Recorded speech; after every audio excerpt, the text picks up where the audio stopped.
In this video, we will discuss rational expectations hypothesis.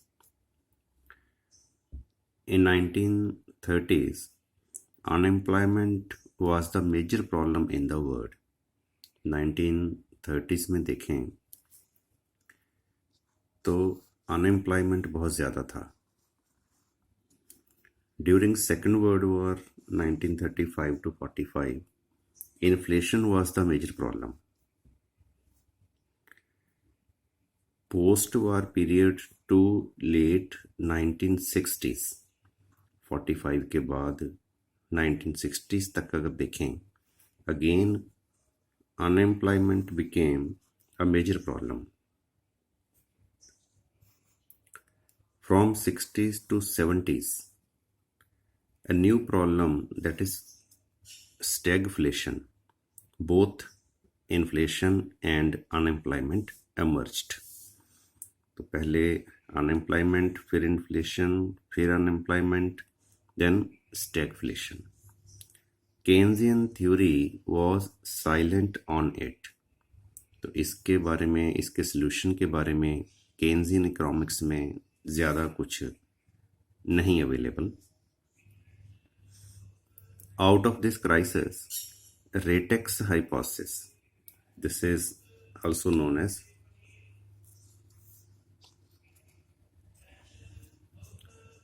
Ratex, rational expectations hypothesis emerged. To study rational expectations, it is the basic to study adaptive expectations. तो rational expectations पढ़ने से पहले adaptive expectations पढ़ना बहुत ज़रूरी है. What are the adaptive expectations? Expectations are predictions based on past trends and past information and experience. जो भी हम एक्सपेक्टेशन लगाते हैं फ्यूचर की, that is based on past trends, कि पहले कैसे चल रहा था, past जो भी हमारे पास information available है, on the basis of that, and our experience, जो भी हमने इससे पहले कोई expectation लगाई है, उसमें जो हमारी कोई कमी है, उसके हिसाब से हम न्यू एक्सपेक्टेशन लगाते हैं. Sagan in 1956 and Nerlev in 1957. Sagan, he is Philip Sagan. He was the professor of economics at Columbia University. Sagan in USA. He was the doctoral student of Milton Friedman at the University of Chicago in 1954. At the age of 17, he joined US Navy and he fought Second World War also. Second World War में भी इसने part लिया था Sagan ने. After that he got education, BA, MA, PhD.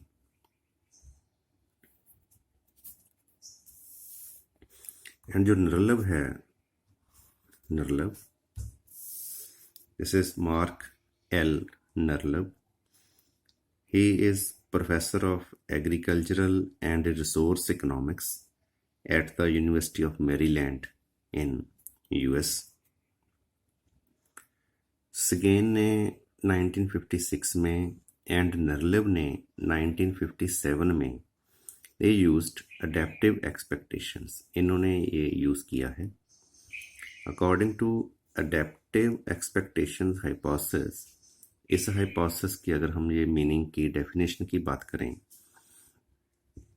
economic agents expect the future values of economic variables. जो भी economic variables हैं, जैसे price, income, etc., इनके बारे में जो भी agents, economic agents means economics को गेस करने वाले जो भी इन वैल्यूज़ की, वेरिएबल्स की फ्यूचर वैल्यूज़ लगाते हैं, to be an average of past values, तो पास्ट वैल्यूज़ के हिसाब से वो लगाते हैं, this is important, and to change very slowly, they revise their expectations in accordance with the last forecasting error। तो अगर उन्होंने पहले कोई एरर की है तो वो उसको रिवाइज कर लेते हैं उस हिसाब से नेक्स्ट आने वाले एक्सपेक्टेशन लगाने के लिए। But the main assumption of these expectations is that economic agents assume that variables change very slowly। तो ये एक assumption है कि जो वेरिएबल्स हैं जैसे प्राइसेस, इनकम्स एट्सेट्रा, वो जल्दी चेंज नहीं होते।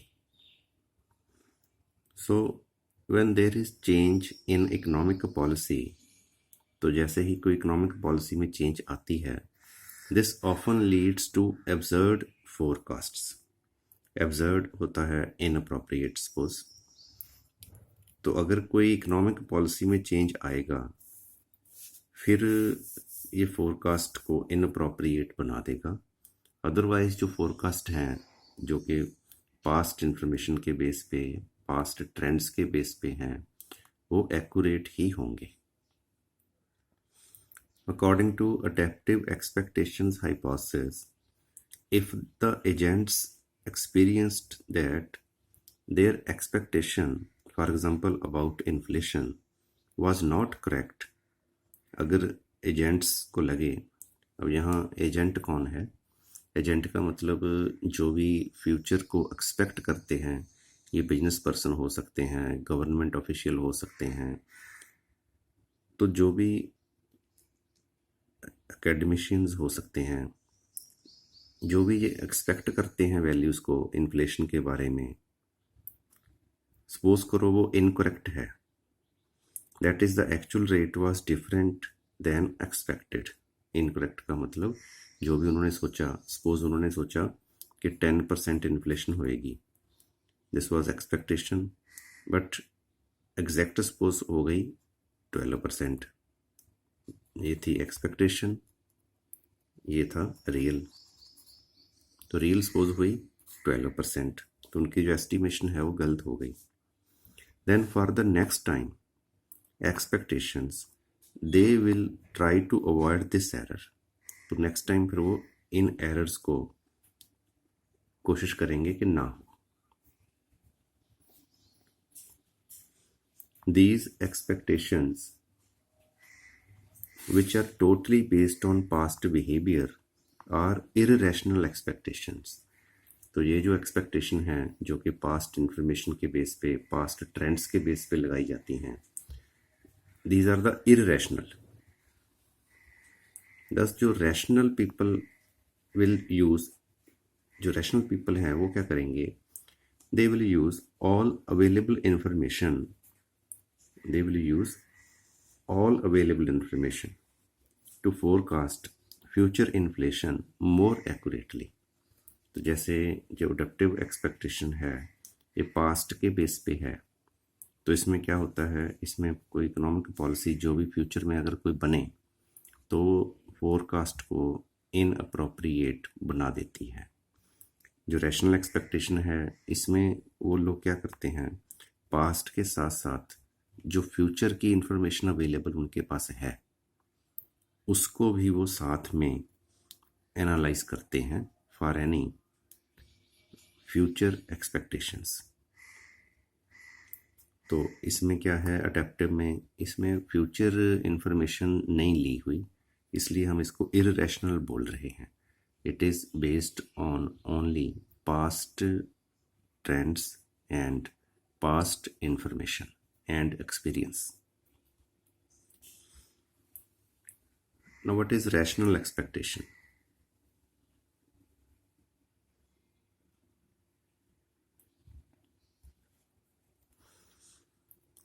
The idea of rational expectation was first given by John Mutt in 1961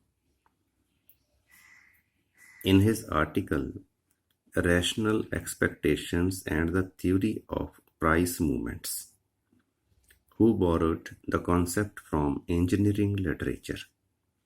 तो जो रैशनल एक्सपेक्टेशन है फर्स्ट टाइम ये दिया था जॉन मट ने.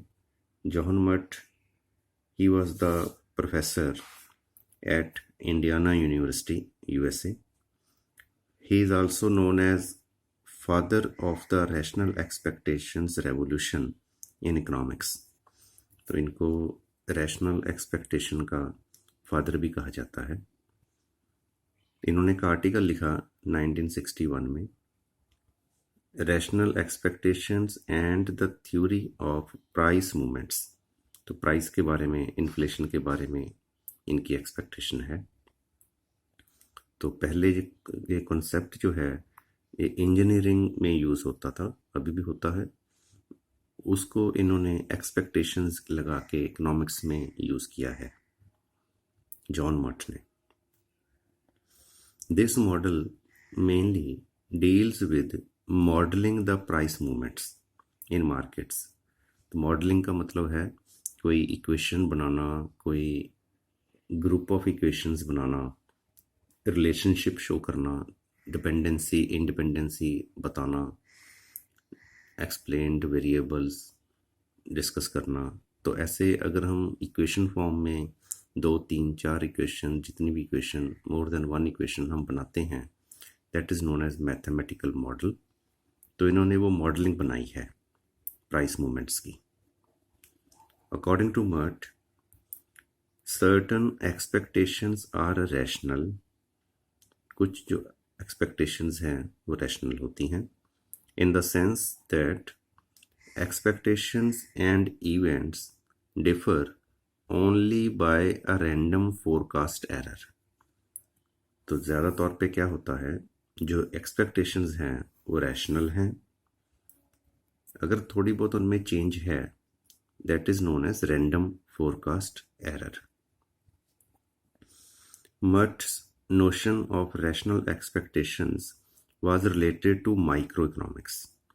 तो ये जो कॉन्सेप्ट इन्होंने यूज़ किया था मट ने, वो माइक्रो इकोनॉमिक्स में यूज़ किया था. It was in early 1970s that Robert Lucas, Thomas Sargent and Neil Wallace, 3 लोग हैं, they applied the idea to problems of macroeconomic policy. तो ये जो 3 लोग हैं, Robert Lucas, this is Robert Emerson Lucas junior. He is professor of economics at university of Chicago. He also received the Nobel Prize in Economics in 1955 for having developed and applied the hypothesis of rational expectations. Lucas को Nobel prize भी मिला हुआ है because of this application of rational expectation hypothesis in macro economics. ये जो Thomas sergeant हैं, Thomas J sergeant, this is a, Thomas J. Sargent. He is professor of economics and business at New York University, USA. He was also awarded the Nobel Memorial Prize in Economics in 2011, together with Christopher A. Sims, for their empirical research on cause and effect in the macroeconomy. तो Thomas sergeant को भी economics में Nobel prize मिला हुआ है, macro economics में. And ये जो नेल वेल्स हैं, he is professor of economics at Pennsylvania State University, USA. Wallace is considered one of the main proponents of new classical macro economics. He was also the doctoral student of Milton Friedman, at University of Chicago in 1964। इन्होंने भी Milton Friedman के under PhD की है। तो जो मठ थे, मठ ने माइक्रो इकोनॉमिक्स में दिया था ये कॉन्सेप्ट, लुकास ने, सार्जेंट ने, वेल्स ने ये कॉन्सेप्ट जो है वो मैक्रो इकोनॉमिक्स में यूज़ किया है। The basic propositions of ratex hypothesis. First है, economic agents form expectations of the future values of economic variables। जो भी इकोनॉमिक एजेंट्स हैं वो इकोनॉमिक वेरिएबल्स जैसे प्राइस है, इनकम है और चीज़ें हैं, इनकी जो फ्यूचर वैल्यूज़ का गेस करते हैं, एक्सपेक्टेशन करते हैं। They expect by using all economic information available to them. सारी इंफॉर्मेशन वो यूज़ करते हैं। This information is also related to monetary and fiscal policies. जो भी गवर्नमेंट ने आने वाले टाइम में मॉनेटरी पॉलिसी बनानी है, फिस्कल पॉलिसी बनानी है, उस सब के बेस पे ये एक्सपेक्ट करते हैं।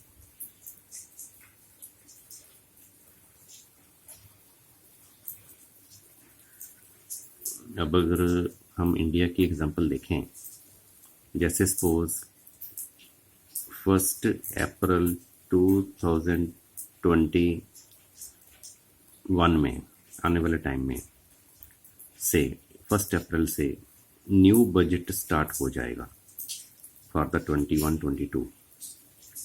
तो 21-22 ईयर के लिए जो भी बजट होगा वो 1 अप्रैल से लागू हो जाएगा।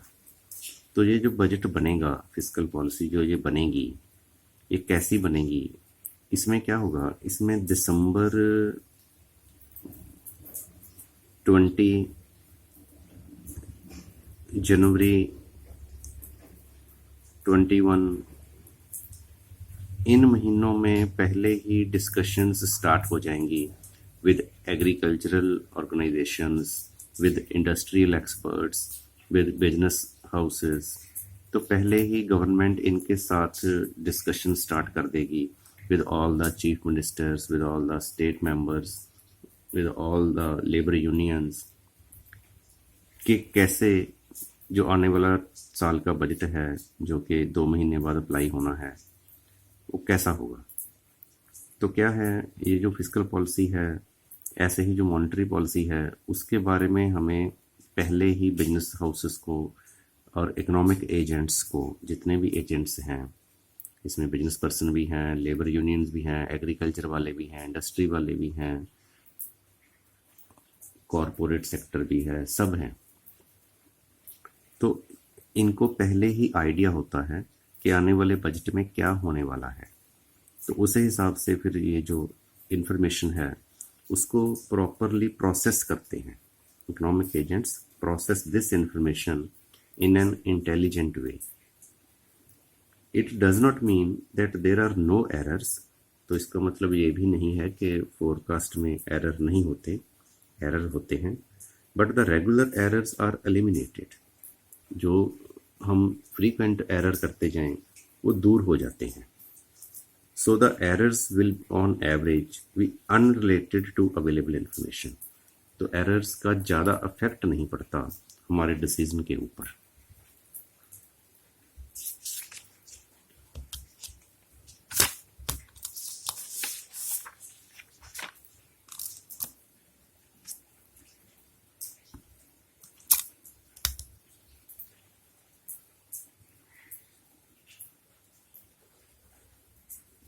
फोर्थ पॉइंट है, ratex hypothesis shows that the stabilisation policies, monetary policy, fiscal policy, are ineffective in the short run.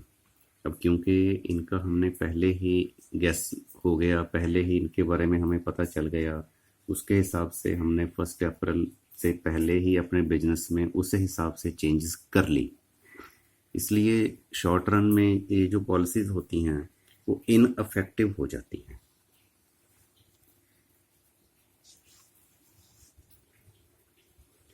because people know that anticipating changes in the policies can be made by the government. तो government क्या changes करेगी वो उनको पता होता है पहले. सो दे adjust their decisions accordingly. तो अपने डिसीजंस को वो पहले ही चेंज कर लेते हैं. तो making policies ineffective in the short run. ऐसे फिर उनकी जो पॉलिसी है वो इनअफेक्टिव हो जाती है गवर्नमेंट की. मतलब उसमें कोई अचानक सडन चेंज नहीं आती बिजनेस में. तो चेंज आती कैसे है? Only unanticipatory changes in policies affect people's decisions. तो अगर कोई ऐसी चेंज आ जाए जो पहले पता नहीं थी, जैसे सपोज इंडिया में कुछ साल पहले डीमोनेटाइजेशन हुआ, तो दैट वाज द अनएंटिसिपेटरी चेंज. तो उसमें फिर जो अफेक्ट हो जाता है डिसीजन का.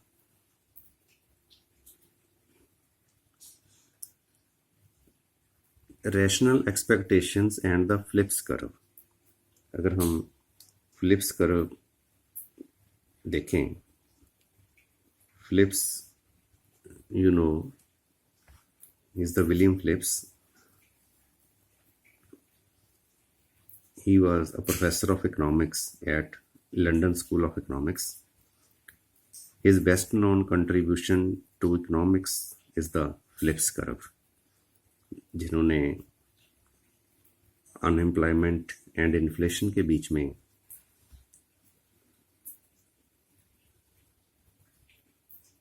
Unemployment this side and inflation के बीच में ट्रेड ऑफ दिखाया है. ट्रेड ऑफ मीन्स सपोज ये पॉइंट है अनएम्प्लॉयमेंट, कि अगर हम अनएम्प्लॉयमेंट कम करना चाहते हैं then we have to face inflation, and if we want to reduce inflation then we have to face unemployment. Means we can not solve both problems unemployment and inflation simultaneously. हमें एक problem solve करने के लिए दूसरी problem face करनी होगी. The trade off है which is given by A.W. Phillips. As per ratex hypothesis, अगर हम रैशनल एक्सपेक्टेशन हाइपोथेसिस देखें, if the government unanticipatory increases money supply, अगर गवर्नमेंट मनी सप्लाई और मॉनेटरी पॉलिसी ऐसी बना दे जिसकी पहले एंटिसिपेशन नहीं थी, सडन कुछ चेंज कर दिया, तो उसमें क्या होगा? उसमें जो प्राइस है वो बढ़ जाएगी, only due to unanticipatory increase in money supply. तो बाय मिस्टेक क्या होगा? जो फर्म्स हैं, फर्म्स को लगेगा that this rise in price, जो भी प्राइस बढ़ी, is due to rise in demand for only their products. तो फर्म्स को लगेगा कि ये जो प्राइस बढ़ी है शायद उनके आउटपुट की डिमांड बढ़ गई, इसलिए वो क्या करेंगे? They will increase the supply of x. तो वो अपने आउटपुट की सप्लाई बढ़ाएंगे, इसलिए जो अनएम्प्लॉयमेंट है वो कम हो जाएगा from this point two this point. अब जब अनएम्प्लॉयमेंट कम हो गया, UN1 टू UN2, जो वर्कर्स हैं, workers by mistake also think that their demand has risen due to more demand of firms output X. तो वर्कर्स को भी लगता है कि हमारी डिमांड बढ़ गई, इट मीन्स फर्म का आउटपुट ज़्यादा बिक रहा है, तो वर्कर्स डिमांड करते हैं high wage. Also because of high prices they demand more wages. अब प्राइस भी ज़्यादा हो गया, इसके लिए वो ज़्यादा डिमांड करते हैं वेज की, because they think that there real wages has decreased, क्योंकि उनको लगता है कि रियल वेज उनकी कम हो गई. तो उसमें क्या होगा कि जैसे ही इकॉनमी A पॉइंट से B पॉइंट तक जाएगी तो अनएम्प्लॉयमेंट भी कम हो गया और इन्फ्लेशन बढ़ गया. Now we can draw this diagram again.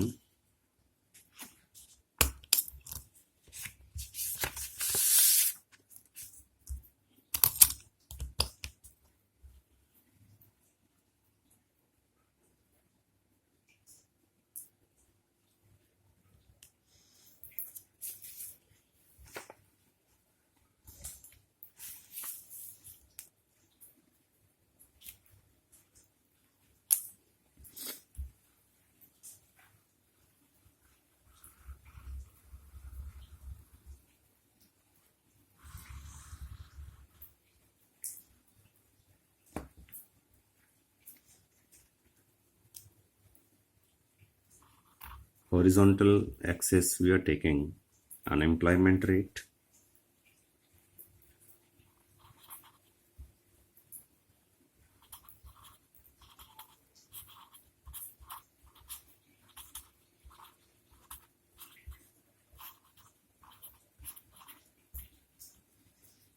which is in percentage, and on vertical axis we are taking rate of inflation,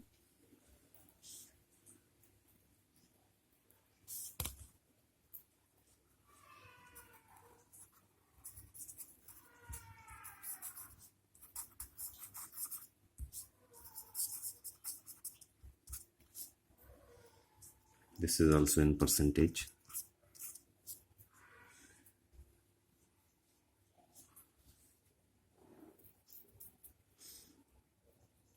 Now suppose this is Phillips curve,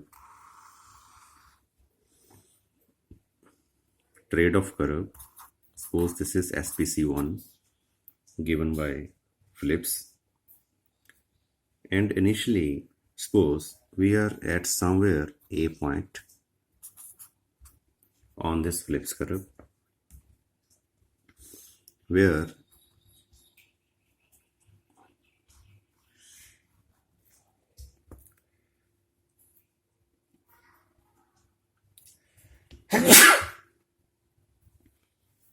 unemployment rate is, suppose it is UN1, and inflation rate is, suppose, R1. This is our initial point.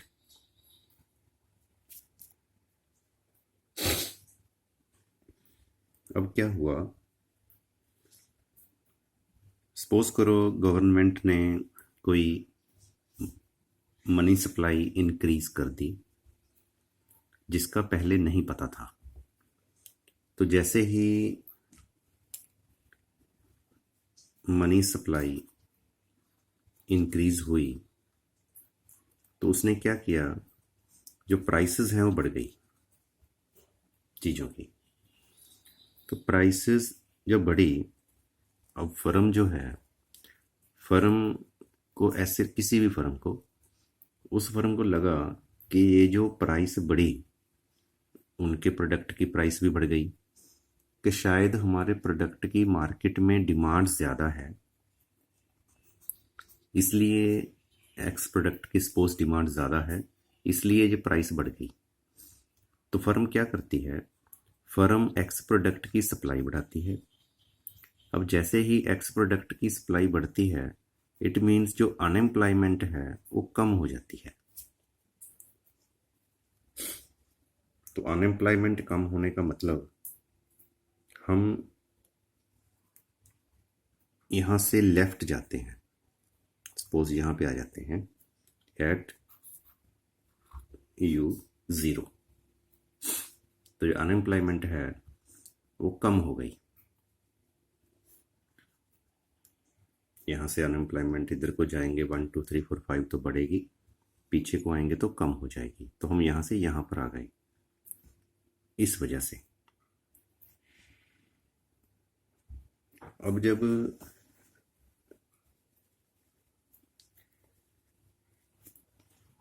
अब inflation देखो कैसे होगी, इसके दो reason हैं। एक तो जब अनएम्प्लॉयमेंट कम हुई, इट मीन्स लेबर की डिमांड बढ़ गई। तो जब लेबर की डिमांड बढ़ी तो लेबर वालों ने अपने वेज रेट बढ़ाने के लिए कहा कि हमारे वेज रेट बढ़ाओ। दूसरा, जब प्राइस बढ़ी चीज़ों की, तो प्राइस बढ़ने से लेबर के रियल वेज कम हो गए, इसलिए उन्होंने प्रेशर डाला कि हमारे वेज रेट बढ़ाओ। तो सपोज करो जो वेज रेट हैं वो बढ़ गए। अब वेज रेट बढ़ने से जो फर्म है, चीज़ों की प्राइस बढ़ गई, वेज रेट भी बढ़ गई, इट मीन्स कंट्री में इन्फ्लेशन सिचुएशन आ गई। जैसे suppose R2 and this is suppose B point. हम A पॉइंट से B पॉइंट पे चले गए, अनएम्प्लॉयमेंट कम हो गई, इन्फ्लेशन ज़्यादा हो गई। आप यू कैन से कि अनएम्प्लॉयमेंट जो है वो कम हो गई, इन्फ्लेशन जो है वो ज़्यादा हो गई। बट क्या होगा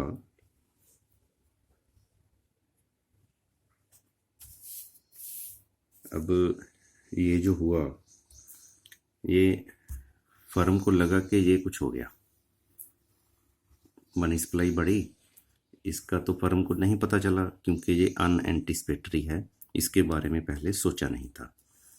प्राइस जब बढ़ी मनी सप्लाई बढ़ने से तो फर्म को मिस्टेक लगी,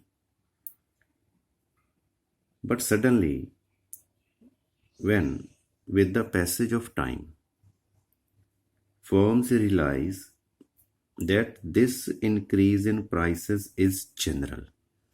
तो जल्दी ही फर्म को रियलाइज़ हुआ कि उन्होंने मिस्टेक की, ये जो प्राइस राइज है ये उनके प्रोडक्ट की डिमांड ज़्यादा होने की वजह से नहीं है। This price rise is general. इसका रीज़न तो ये है, इंक्रीज इन मनी सप्लाई।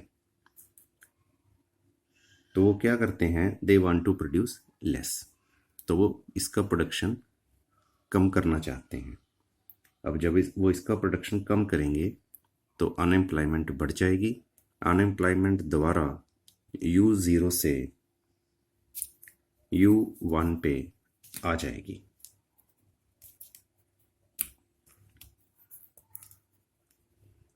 ऐसे मतलब ये नहीं होगा, ये होगा, अनएम्प्लॉयमेंट दोबारा यहाँ पर आ जाएगी। बट हम B पॉइंट से A पॉइंट पे नहीं आएंगे। क्यों? Because of rise in prices. अब प्राइस तो बढ़ी गई, चाहे किसी भी रीज़न से बढ़ी। जो वर्कर्स हैं they will not accept low wage, तो वर्कर्स अब अपनी वेज कम नहीं होने देंगे। लेबर यूनियंस जो हैं they will also demand higher wages.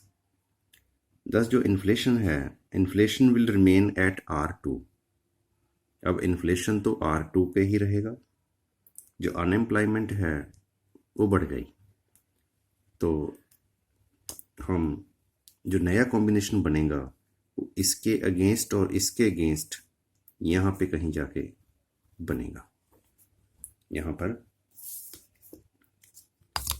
ये सपोज और ये पॉइंट इकट्ठे होंगे, यहाँ पे होगा जी new combination, and this point is suppose C point.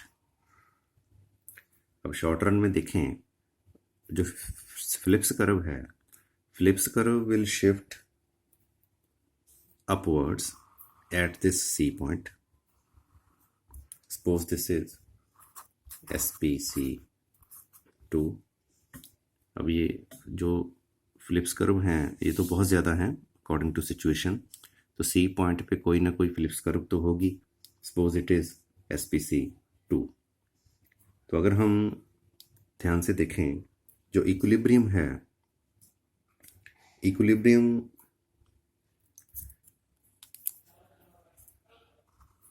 is not shifted from A to B, it is shifted from A to C।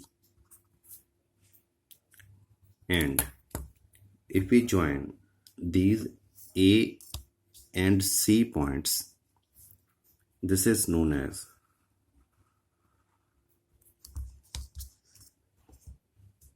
long run Phillips curve, that is LPC। तो हुआ क्या, हमें क्या मिला इस सारे में, unemployment same,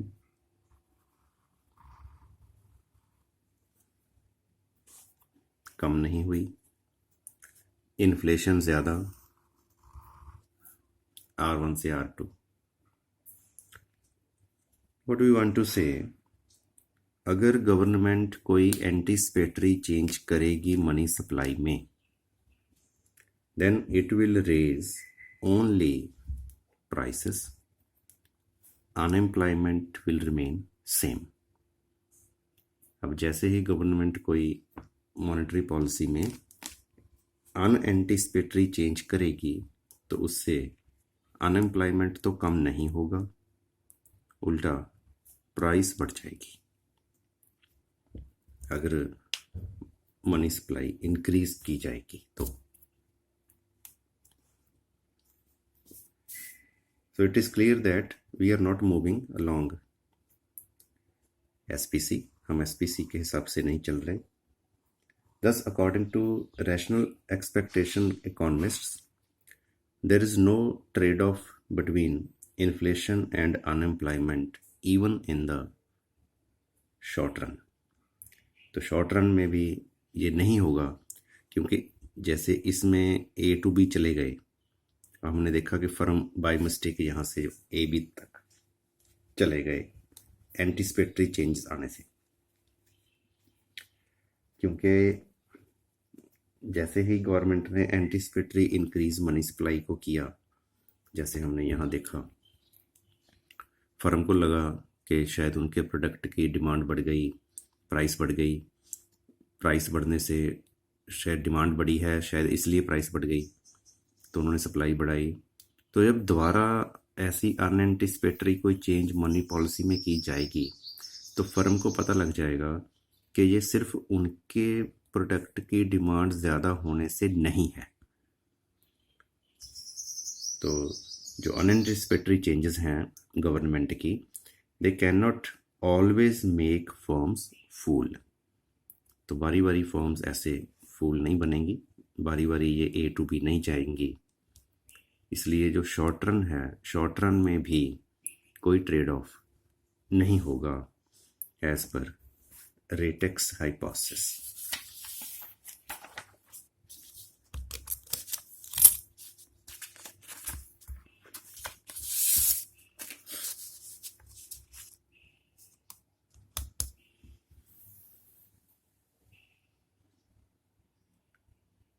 What are the policy implications of Ratex hypothesis? First point is, any discrepancy between actual and expected rate of inflation is a random error. एक तो ये है कि अगर कोई एक्चुअल एंड एक्सपेक्टेड में कोई डिफरेंस है, this is only random error.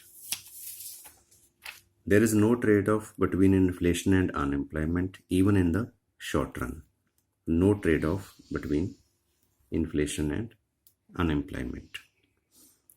Thus, monetary and fiscal policies are ineffective. इसलिए जब मॉनेटरी पॉलिसी कोई बनेगी, फिस्कल पॉलिसी बनेगी, जो एंटीसिपेटरी होगी वो तो इफेक्टिव होगी ही नहीं, क्योंकि पहले ही उस हिसाब से चेंज हो जाएंगी बिजनेस में। बट जो अनएंटिसिपेटरी होगी वो भी बारी बारी, क्योंकि फॉर्म्स पूल नहीं बनेंगी, इसलिए वो इनअफेक्टिव हो जाएंगी पॉलिसीज। तो ये जो नेचुरल रेट ऑफ अनएम्प्लॉयमेंट है, पॉलिसी जो है उसको चेंज नहीं कर पाएगी। That is ineffective to change natural rate of unemployment. इसको कहते हैं पॉलिसी इम्पोर्टेंस। इम्पोर्टेंस होता है वीकनेस, कि जो पॉलिसी है वो वीक है। Consumers and producers have accurate information about future economic events. ये इसका अजम्पशन भी है कि सपोज उनको एक्यूरेट इंफॉर्मेशन है। Expectations of economic agents are rational. Rational expectations हैं, because to make expectations they take into account all available information. सारी use करते हैं वो, बल्कि जो गवर्नमेंट के एक्सपेक्टेड एक्शन है आने वाले टाइम में, वो इंफॉर्मेशन भी उन्होंने यूज की हुई है। इसलिए जो एक्सपेक्टेशन है वो रैशनल है। And suppose markets are fully competitive, competition है। And suppose prices and wages are flexible. So these are some implications of rational expectation hypothesis.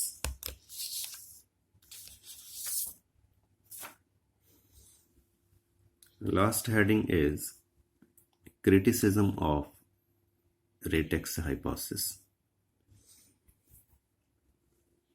It is difficult for small firms because large firms can estimate the future values with accuracy, but it is difficult for small firms.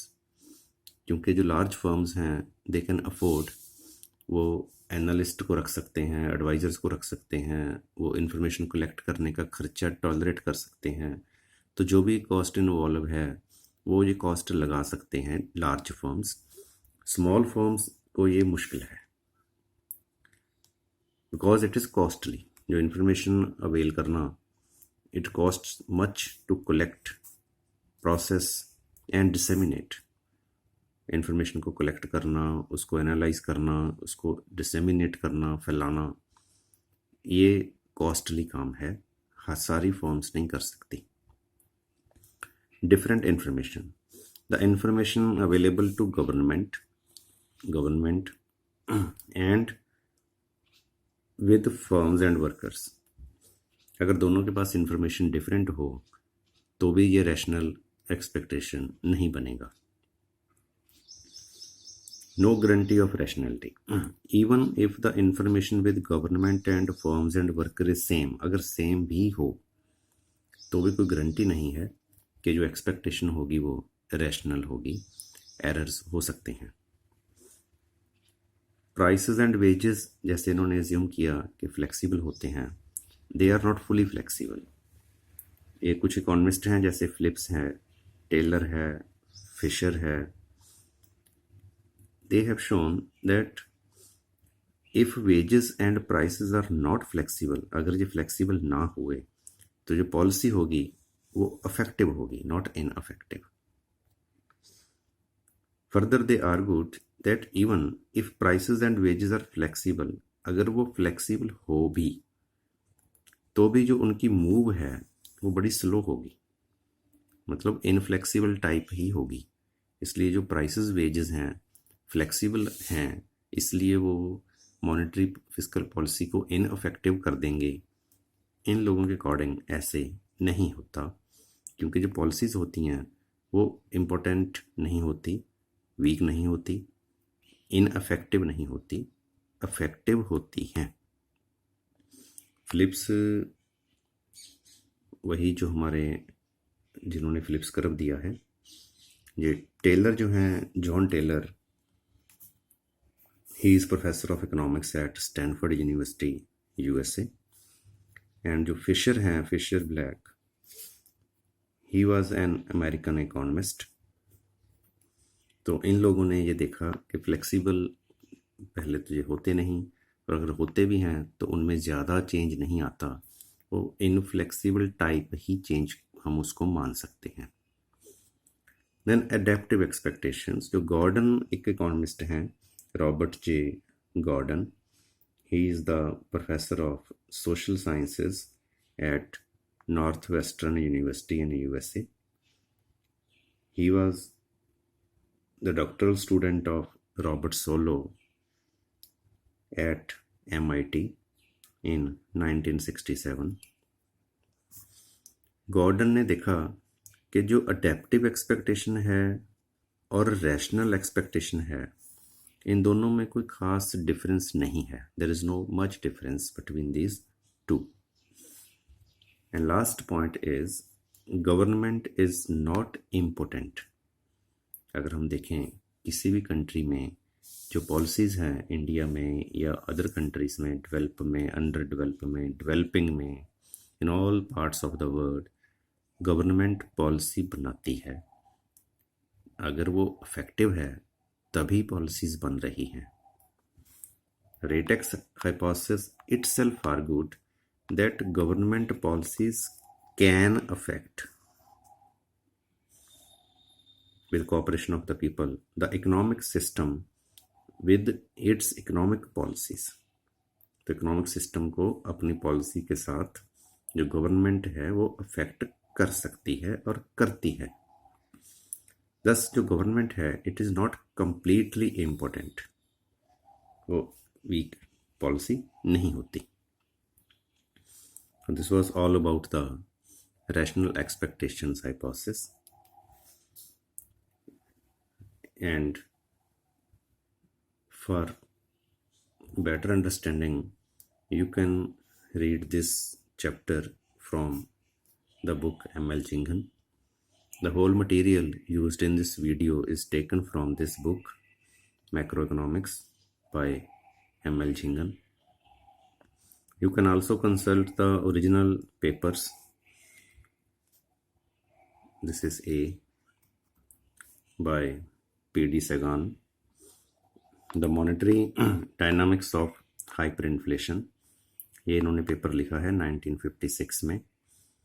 एक book है Milton Friedman द्वारा edited book लिखी हुई है in studies in the quantity theory of money. This is the name of the book. Milton Friedman की ये book है. इसमें इन्होंने चैप्टर लिखा है. शिकागो यूनिवर्सिटी प्रेस ये बुक है.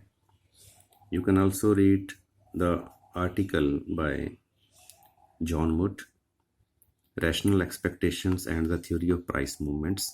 इकोनोमेट्री का एक जर्नल है, 1961 में ये आर्टिकल उसमें आया है. You can also read this paper by Nerlove, quarterly journal of economics QJE. इसमें ये पेपर है. Adaptive expectations and cobweb phenomena. These papers are available on JSTOR and other online sources. You can download PDF files. Thanks for watching this video.